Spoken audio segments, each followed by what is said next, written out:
Seperti yang kita tahu, badan kita juga adalah sistem elektrik ya.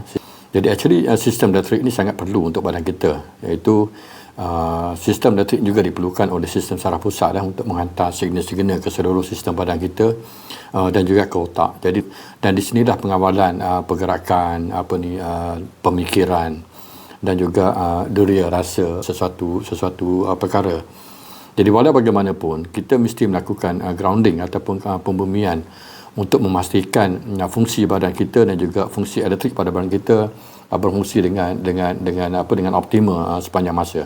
Grounding adalah satu kaedah di mana kita bersentuhan sama ada tapak tangan ataupun kaki, kulit, sama ada di dahi dan juga di anggota badan kita. Kita bersentuhan dengan benda-benda yang semula jadi seperti tanah, rumput, pokok, daun, air yang kita mandi ataupun air di sungai, air di laut. So itu adalah bahan-bahan semula jadi yang kita gunakan dalam proses grounding ni.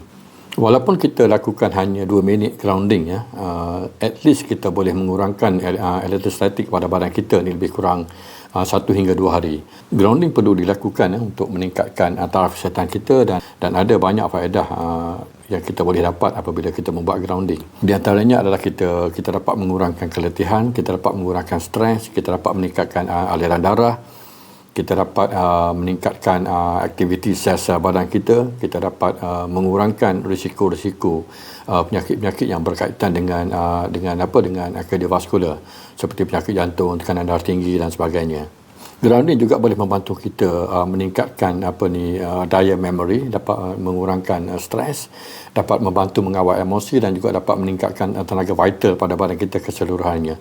So itu adalah kelebihan grounding ya. Saya tertarik pada satu kisah Rasulullah bagaimana baginda sujud di atas tanah. Tanah merupakan bahan semula jadi yang paling bersih pada pendapat saya kerana kita boleh gunakan tanah untuk menyamak, untuk bila kita kena najis yang berat tu kita boleh gunakan tanah untuk samak, dan juga kita juga berasal daripada tanah, manusia juga berasal daripada tanah.